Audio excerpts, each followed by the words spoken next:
Nu, es bērnībā gāju kopā ar manu tēvu un vienu viņa draugu zušot. Un tas bija in the Kew Boulevard area. Es uzaugu piepilsētas priekšpilsētā. Kew in the middle class part of Kew, not the working class, not the upper class. Un upe bija ļoti tuva.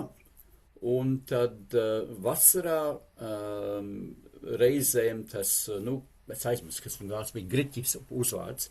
Viņš aicināja man tēvu un brāli un es iet zušot. Un tad, ja godīgi, mēs īpaši daudz nedarījām pie tās zušošanas. Mēs tur staigājām apkārt, augšā, lejā, un, viņš lietoja šitādas lietas, kas ir handlines. Un uz katra handline bija arī tāds zvaniņš. So tev tā aukle iet upē iekšā, un tu piekari pie, es noņemšu auklu nost. Un tu piekari pie aukles zvaniņu, un kad tas ir teņts pierauts, tad, ja kaut kas raud, tad tu zini, kad zvan. Oh, wow. Yeah. So es ļoti labi to atceros no bērnības, kad tu stāvēji, gaidīji, skatījās uz debesīm, skatījās uz vēju, kā kokiem, reizēm garlaikojos, un tad pēkšņi zvan, un tad jālec, un tad jādarbojas. Mums varbūt bija kāds, katram bija 2 vai 3, teiksim tā.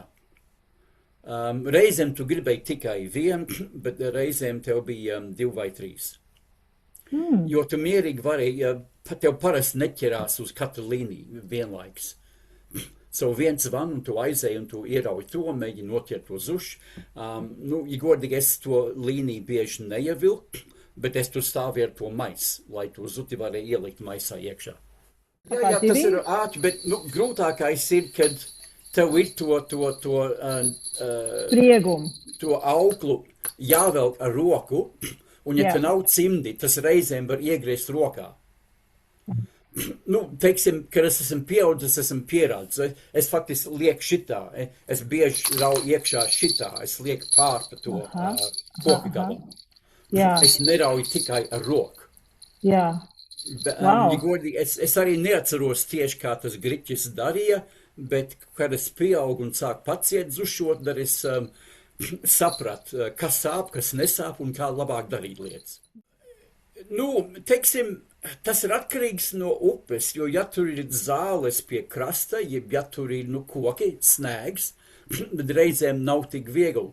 Un tev jāmēģina ļaut viņam mazliet iziet, un tad nākt apkārt, un tad tu rauj iekšā, kad tu vari. Wow. Kad tu jūt to mazliet atvieglinājumu, tad tu ātri rauj. Wow. Tas tā kā viss makšķerēšana. Tev ir jājūt to brīdi, kad tev jārauj, tev jājūt to brīdi, kad tev atlaid. Man jāsaka, tas ir, daudzās upēs Viktorijā ir zuši, bet jo tuvāk pie krasta, jo labāk. Okay. Ja tu esi vairāk nekā, teiksim, 10 kilometri iekšzemē, tad ir mazāk iespējamība, ka tur būs zuši. Griķis, ja mans tēvs tur stāvēja ar to auklu un šeit zutis karajās, un es tur stāvu ar maisu, un viņi mēģina to zuti dabūt maisā iekšā, un es šitā mēģinu grozīt. So, ir grūti precīzi aprakstīt. Tā ir komiska deja. Un viņi ir ļoti glumji, un viņi ir ļoti gari, un tas asti var luncināties šitā, un tev dabīgi jāmēģina to asti dabūt maisā iekšā vispirms, un tad tikai to pārējo zuti. Un tas zuts mēģina to asti luncināt, lai ieķerties maisā, un tad dabūt savu asti ārā. So tas nav tik vienkārši ar šitī garu zivi. Ir bijis reizes, kad mēs nekā nenoķeram, ir bijis reizes, kad mēs 10, ja vairāk noķeram. Un, teiksim, es atceros vienā fotografu, kas to sūtīja, mums bija kā 30. Tas bija laikam vislabākā reize, kas mums jebkad bija. Starp 4 cilvēkiem mums bija pār 30 zuši. Ja mēs dabūjam kādu 3 vai 4 pa personu, tad mēs jūtamies laimīgi. Bet šeit mums bija kāda 8 pa personu. So, wow. Ok, bērnībā tas notika citādāk nekā tagad, kad es to daru. Bērnībā mēs tos atveram mājās un ielaidam vannā. Jo doma bija, ka viņiem patīk ložināties pa dubļiem, tas ir, kur viņi barojās, un tad viņi būs tīrāki un būs dzidrāka garša, ja viņi ir iztrīti ar skaidru ūdeni. So, atvedam mājās vēl vakarā, ielikam vannā, un, jo tēvs un tas Gritkungs strādāja, viņi tur bija visu dienu vannā. So, brālis un es, mēs bieži gājām vancistabā, mēs mēģinājām ar rokām noķert zuti. Tā bija tāda interesanta spēle mums bērnībā. Jā, un dabīgi no rīta viņi bija glumjāk, bet pēcpusdienā viņi nebija tik glumji un bija vieglāk ķerām. Bija tas gricis. Viņam bija, kūpināšanas, muca, tāpat kā mēs tagad lietojam. So, principā, vecs 44 gallon drum. 220 litru muca, un tad tu iekarini zušus tur, pēc viņa tīrīt, un tad tu lēnām kūpini. Un tas ir arī kārtīgs process. Bet... So, jā, tā bija man bērnība, un kā es teicu, es īpaši daudz neklausījos, es vienkārši blandījos un priecājos, kad es kļuvu vecāks un nosacīt prātīgāks, tad es nolēmu, es arī gribu saprast, ko un kā, un tad es esmu visu iemācījies, un es tagad varētu iemācīt citiem, kā dzušot, ja vajag. So, mēs lietojam gan tos rokas auklas un arī makšķeres, jo kā nu kurā vietā, ja tu nevari tikt tuv pie upes un stāv krastiem kaut ko, tad ir vieglāk iemest makšķeri nekā ar rokas aukli. Ja tur ir lēzens krasts un tu vari viegli piekļūt pie ūdens, tad tu vari ielikt vairākas rokas auklas, un tad, jo tev ir šis asais gals tur apakšā, tu iespraud to zemē iekšā, un tas ir vienkārši stāv, un tad tu gaidi, kamēr tas zvaniņš van. So, ja mēs paši tos gatavojam. Tas ir viens, ko es pats gatavoju, un šis ir viens, ko kaut kāds Zatikungs gatavoja pirms 30 gadiem. Yeah. So, man ir antika un man ir mūslaicīga. Yeah. Tāpat kā tas ir mūsdienas zvans, un tas ir zvans no pirms kādiem 40 gadiem. Wow. Mēs bieži liekam āķus, gatavojam šitā. So, tev ir āķis, un tev ir līnija šeit, un tad tev ir, ko sauc par swivel, kas ir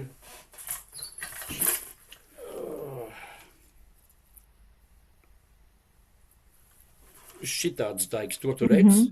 Un so tad tu ieliec to aukli tur iekšā, jo katreiz, kad tu noķer zuti, ir grūti dabūt to āķi no mutes ārā tūlīt. So tu bieži atstā to āķi iekšā un tikai to izņem ārā, kad viņi ir nogalināti. So, kad tu noķer vienu zuti, tu noņem vienu to āķi, un tad tev ir veseli, 10-15 āķi, un tad tu paņem tos līdzi un nomaini to āķi, lai noķer nākamo zuti. So, jā, mēs ejam uz upi. Man parasti ir līdz 1 vai 2 makšķeres, fishing rods, un tad kādi 4 šitādi. Un tad atkarībā kādu vietu mēs atrodam, tad es lietoju vai nu makšķeri, jeb rokas auklis. Un, ja kaut kas neķerās kādu pusstundu, jeb kaut ko, tad mēs pārējām uz citu vietu, bet mēs parasti novietojam mašīnas vienā vietā, un tad staigājam tajā apkārtnē, jo parasti tur ir. Parasti vēlā pēcpusdienā, ejot uz vakara pusi. Mēs parasti tiekam pie upes, kādu stundu, jeb 2 pirms saules riet, un tad mēs turpinām makšķerēt kādu stundu, jeb 2 pēc saules rietas. So kopā kādu varbūt 3-4 stundas, un dabīgi, ja nav pietikoši zuši, mēs turpinām makšķerēt ilgāk. Ja mums ir gana zušas, mēs sakam, ejam mājās. Parasti, kad visi draugi sanāk kopā, tad mēs ejam vakarā, un tad mēs ejam mājās, iedzeram, priecājamies, un tad nākamā rīta ceļamies un tīram. So, tas ir ļoti sabiedriska nodarbība arī. Man ir daži, teiksim, vāciešu, holandiešu draugi, kur man ir stāstījuši, ka viņi arī ej zušot, un viņi zina, kur zuši ir. Bet, ja godīgi, es tikai esmu gājis ar latviešiem, kaut kādi ir jaukāk. Ne, ka mēs katru brīdi runājam latviski, bet mums ir tā kopējā vēsture, un mēs varam izmuldēties latviski jeb angliski. Nē, mēs parasti nedzeram alkoholu, ka mēs tur esam. Mums ir dabīgi maizītes, jeb tē, jeb kaut kāda sula, jeb limonāde, bet nē, mēs parasti neiemetam, kad mēs esam pie upes. Noķeram to zuši, ieliekam maisā, patieram to kaklu, noņemam to āķi, un tad sasīnām maisu, un tad ej apakaļ zušot. Ja tas zud, teiksim, ir cilvēki, kuri jau uzreiz nogalina to zuti, viņi principā, tu stāv virsū ar kāju un liek dunci caur galvu. Ja? Un reizēm tas zutis vienkārši tik nemierīgs, ka tas ir gandreiz prātīgāk. Bet pārsvarā viņi kļūst mierīgi, kad viņi ir maisā iekšā. So tur mierīgi paņemta maisa ar 5 vai 10 zušiem mājās, un tad mēs ielikam tādā lielā izlietnē, tā kā laundry sink. Un tad mēs uzberam kādu kilogramu ar sālu, un tas viņus ātri nobeidz. So es nezinu, vai bērnībā tā vajadzēja, jeb nevajadzēja. Bet tas ir kā vecais Griķikungs darīja, un tad mēs vienkārši klausījām. Yeah, so tad mēs nogalinām, tikko mēs tiekam mājās vakarā, mēs tad ielikam zušus izlietnē, uzberam sāli, viņi grozās, diezgan ātri nobeidzās, 5 minūšu laikā, un tad mēs varam iedzert, sēdēt, runāt, spēlēt kādu spēli, jeb kaut ko, un iet gulēt, un nākamā rītā sākās viss tā tīrīšana, gatavošanas darba. Kad, pirmais ir, kad mēs ņemam no izlietnes ārā un ar cimdi mēs vienkārši nobraucam visu to sāli, jo tas glumjums pielīp pie sāls, un tad ir vieglāk ar viņam darboties, kad tas glumjums ir nost. Okay. So, kad tas ir izdarīts, tad mēs ņemam ārā pie galda, un dabīgi ir viegli darīt ārā, jo, kad tu iegries un tu iegries zarnā, jeb, pie kakas maisas, tad smiļd, savu labāk to darīt ārā. So mums ir liels galds, liekam avīzes tur, un tad mēs vienkārši griežam no apakš līdz galvai, un tad mēs vienkārši izraujam viss iekšas ārā. To dabīgi mēs izmetam, un tad mēs visu noskalojam ar ūdeni, tīru ūdeni, un tad mēs sienam aukli, ap to kaklu, lai mēs varam karināt mucē iekšā. Un tad, laikam, kā tu redzēji viena fotogrāfijā, mums ir tādi stienīši, un mēs karinam vairākas zušas uz vienu stienīti, un tad mēs liekam visu mucā. Mēs varam kāds 4 stienas dabūt mucā iekšā. Un tad, teiksim, to kūpināšanu, ja muca ir, teiksim, ja muca ir šeit, un tad kād 2 metri tālāk ir tas uguns. Un mums, principā, ir muca, un tad grāvis, un tad ir kaut kāds bleķis pār, un tad tu sāc kurināt to uguni tā bleķa galā, un tad tu lēnām stum to iekšā.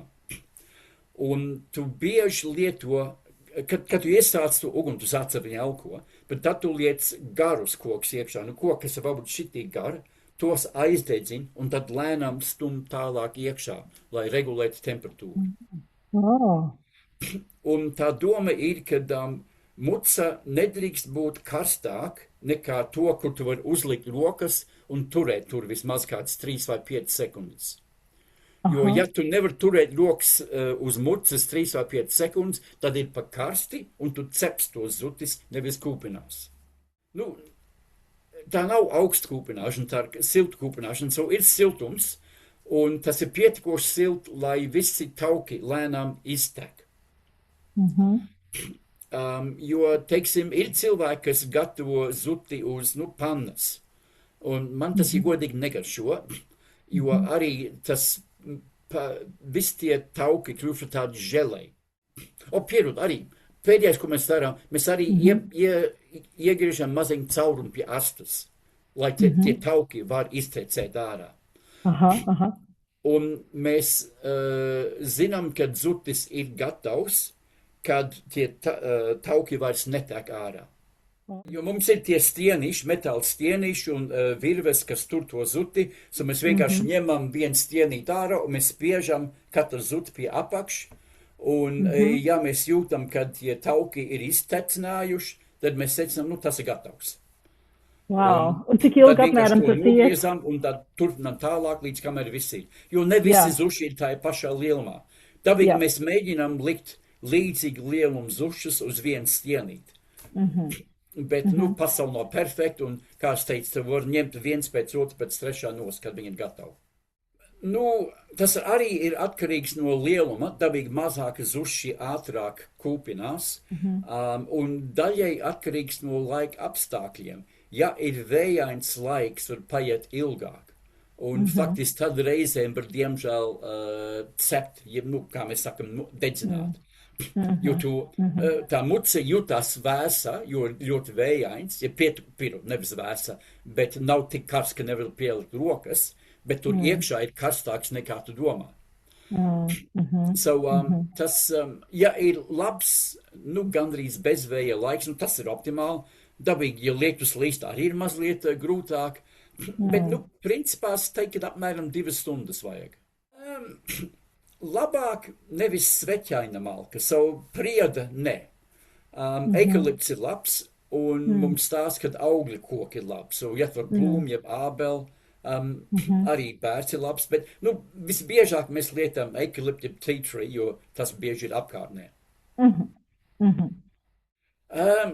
Well, tad mēs nesam iekšā, un tad ir jādegustē, jāprovē. Un tad parasti tas ir pie šņaba glāzes, jeb alus kauss. Kad tas ir vēl silts, mēs vienkārši ēdam tāpat. So mēs vienkārši, nu, tev tā, ka esa sagries šķēlēs, nolob to ādu nost, un tad vienkārši ēd, un tad iemet kādu čarkingu ar kaut ko stipru, un vai cik jauka. Kad tas ir augsts, reizēm ir garšīgs, ja tu lietas mazliet citronu pār. Jā, tas reizēm gadās. Kaut tas ir retāk šīs dienās, jo, diemžēl, vairums mums tie latvieši, kas aizušot, ir izmiruši. Kaut kas tāds? Zini, tie lielie nav noteikti tie garšīgie. Okay. Jo, teiksim, tieši pie jūras, un arī Gippslandes pusē ir, ko sauc par konga eels, un viņi ir apmēram šitīgi lieli, un viņi nav garšīgi. Viņi ir īsāk un resnāk. Un viņi nav garšīgi. So, ja kaut ko mēs viens pret otra sacenšamies, kurš var vairāk noķert, bet lielums nav svara. Nav svarīgi. Interesanti. Yeah. So, tas skaitliski, vai tos noķerts 2, jeb 4, jeb 6, tas ir vairāk no svara nekā cik garš tas zuds ir. Nu, Andris Ziedars un Roberts Jefimovs ir galvenie. Un iemesls, kāpēc tie divi bija galvenie, ir, jo mēs agrāk palikam Filips salas fermā, kas piederēja Ziedriem, un tad mēs gājām, nu, tomēr kādu stundu tālāk uz Gippslandu tādu vietu Mīnienu, un tur mēs ķeram tos zušus, un tad mēs kūpinājām Filips salā, un Roberts bija tas meister kūpinātājs. So mēs pārējie bijām tie ķērāji, ķidātāji, tīrītāji, un so tad bija es. Bieži arī apbrauc Arnis Bergmansons no Brisbanes, jo viņš uzauga Melburnā. So viņš katru gadu vismaz vienreiz mums brauc līdz, un tad bija, nu, daži citi, piemēram, Alnis Druba reizēm nāca līdz, un Ivars Neiburgs reizēm nāca līdz. Un tad varbūt bija daži, kas atnāca kādu reizi. Bet tie bija tie galvenie, kas mēs braucam. Gandrīz vienmēr bijām 3, reizēm 4, 5, 6. Jā, tā nav īpaši liela māka, bet dabīgi tev ir mazliet jāpiedomā un tev jāskatās. Kā es teicu, bērnībā man nebija īpaši interesi, un man bija gandrīz viss no jauna jāiemācās, kad es biju vecāks. Man vecāku paudzē tur bija vairāki veči, kas to darīja. Un es zinu, kad bieži, kas viņš bija? Zariņš, jā. viņš bieži piesviņa man tēvam teica, ar vienu vārdu sakot, es tūlīt būšu klāt, man ir zuši. Un tā lieta ir, kad mēs parasti ejam atšķirēt, mēs sakam, ok, nu, 2 noteikti būs man, pārējos, kura mēs dāvināšu. Tā mēs parasti runājam. Šinīs dienās, jā, mēs liekam ledskapī. Jā. Tu vari turēt daždienas ārpus ledskapī, ja tu gribi, bet tad labāk, ja tu ēd diezgan ātri. Viņi dabīgi ir garšīgāk, ja viņi nav ledskapī, bet dabīgi, ja tu gribi vairāk nekā kādas 3 dienas, tad tev vajag likt ledskapī. Ja gadās, ka tev drīz būs viesības kaut ko, un tev laimējās, ka tu noķēri, tad dabīgi tu vienkārši atstā ārā, ietīt avīzē, bet ir labāk ir vēsā vietā, jā.